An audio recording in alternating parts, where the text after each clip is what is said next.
que vous vous sentez en sécurité en France? Bon, question un peu bête, on sait tous que non. Mais quand on parle de sécurité au Japon et en Corée du Sud, on n'est vraiment pas au même niveau. Déjà, la France, elle est classée 74e des pays les plus sûrs. 74e, on est loin quand même. Alors que le Japon, ils sont classés 12e, je crois, quelque chose comme ça. Bon, avant que je continue, dites-moi déjà, est-ce que vous, dans la ville où vous habitez, vous sentez en sécurité? Bon, parce que moi, à Marseille, franchement, c'est chaud. Si à Marseille, à tout moment tu marches, tu peux te faire je sais pas pourquoi, c'est comme ça, c'est la ville. Bon, on est habitué ici. Par exemple, le métro ou les transports en commun, est-ce que vous vous sentez en sécurité en France? Parce que le métro au Japon et en Corée, c'est vraiment pas la même histoire. Genre, il y a personne qui parle et silence total. Et genre, si tu passes un petit coup de téléphone, tu le fais en chuchotant. Au Japon, je sais pas si vous avez déjà vu cette vidéo, un streamer, un YouTuber ou je sais pas quoi, il a fait le test au Japon. Il a pris son iPhone, il l'a posé sur un banc, il s'est mis plus loin, il a filmé toute la journée.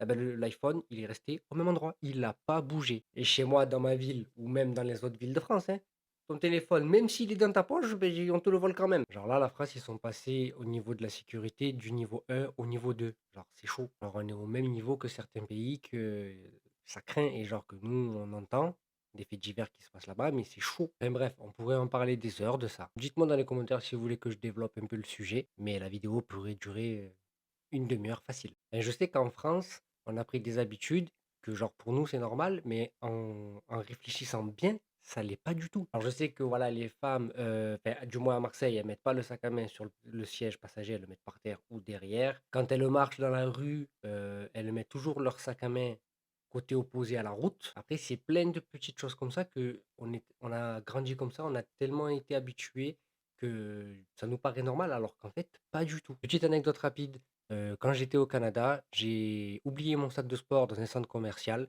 Je suis parti 1 heure, je suis revenu, il avait pas bougé. Moi, j'étais sûr et certain qu'on me l'avait pris. Mais genre, je suis arrivé au bout d'1 heure, le sac intact, il avait pas bougé, on m'avait rien volé. J'étais en serrage complet, j'en revenais pas. Franchement, c'est un truc de fou. Genre, tu fais ça, à Marseille, au bout de 30 secondes.